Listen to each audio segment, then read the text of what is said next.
सतगुरु तेरे आसरा जिंदगी के 10 दिन और बढ़ाए। प्रेमी जसवंत सिंह, गांव प्यार नगर, जिला सरसा से दोनों जहानों के मालिक परम पिता शास्तनाम जी महाराज का एक अलौकिक करिश्मा इस प्रकार बयान करता है। 9 मार्च 8 मार्च 1992 की बात है। उन दिनों मेरी लड़की की शादी में उनके बहुत से रिश्तेदार उसके घर आए हुए थे।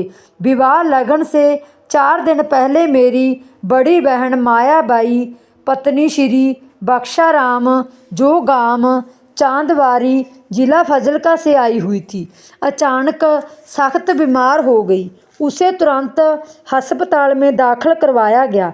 उसकी हालत पल पल बिगड़ रही थी। यह देखकर सभी परिवारजनों को हाथ पांव की पड़ गई। लड़की के विवाह का काम था, सब कुछ ठप सा हो गया। किसी की समझ में कुछ नहीं आ रहा था। वह मेरी बहन का अंतिम समय था। बाली दो जहान पूज्य परम पिताजी खुद उसे लेने आए। यह देखकर मैंने अपने प्यारे मुर्शिद के पवित्र चरण कमलों में अरदास की कि हे सच्चे पातशाह जी, मैं यहाँ पर अपनी भतीजी की शादी पर आई हूँ। अगर अभी ऐसा कुछ हो गया तो रंग में भंग डल जाएगा, लड़की की शादी रुक जाएगी, और दूसरा मेरे परिवार के लोग भी हो सकता है कुछ गलत सोचने लगे। कृपा मुझे केवल मात्र 10 दिन का और समय बख्श दें। एक तो शादी भी निर्विघ्नता पूर्वक धूमधाम से हो जाएगी, दूसरा मैं अपने घर में परिवारजनों के सामने ही अपना चोला छोड़ूं ताकि वे लोग किसी वहम का शिकार ना हों। यह उसके सच्चे हृदय की पुकार थी, जो जायज़ भी थी। मेहरबान साईं बेपरवाह जी ने उसकी प्रार्थना को स्वीकार करते हुए अपनी रहमत का भरपूर आशीर्वाद दिया तथा अदृश्य हो गए। बहन को अगले दिन शाम को ही अस्पताल से छुट्टी मिल गई। वह तब बिल्कुल स्वस्थ थी। विवाह में उसने खूब दिलचस्पी से काम किया और मेरा मान बढ़ाया। कुल मालिक सच्चे पातशाह जी की दया मेहर से मेरी लड़की का विवाह निर्विघ्न पूर्वक बड़े उत्साह व चाव से संपन्न हुआ। मैंने अपने सभी संबंधियों को हर प्रकार से खुशी खुशी विदा किया। उस दिन बहन मायाबाई अपने घर पर थी। उसकी आयु के बख्शिश रूप में मिले हुए 10 दिन भी पूरे हो गए थे। रविवार के सभी लोग खाना आदि खा चुके थे।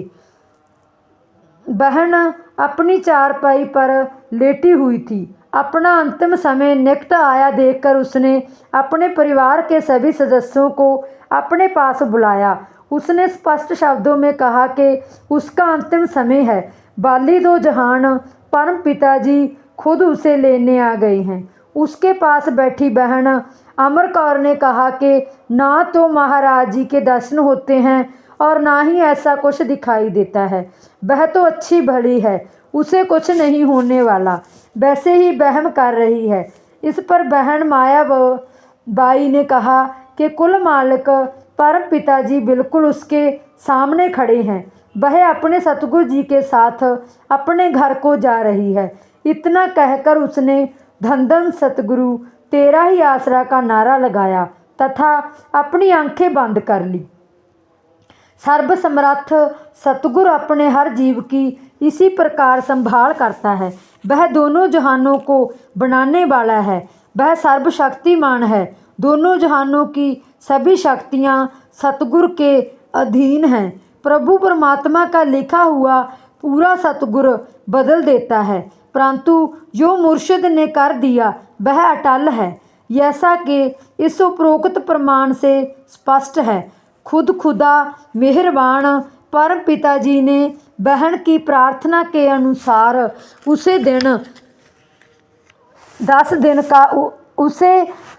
10 दिन का समय प्रदान किया, और जब वह समय पूरा हो गया तो फिर एक पल की भी देरी नहीं होने दी। सच्चे पातशाह जी ने अपने उस जीव की खुद पहुंचकर पूरी संभाल की तथा अपने उस जीव को निज देश में ले गई। धन धन सतगुरु, तेरा ही आसरा।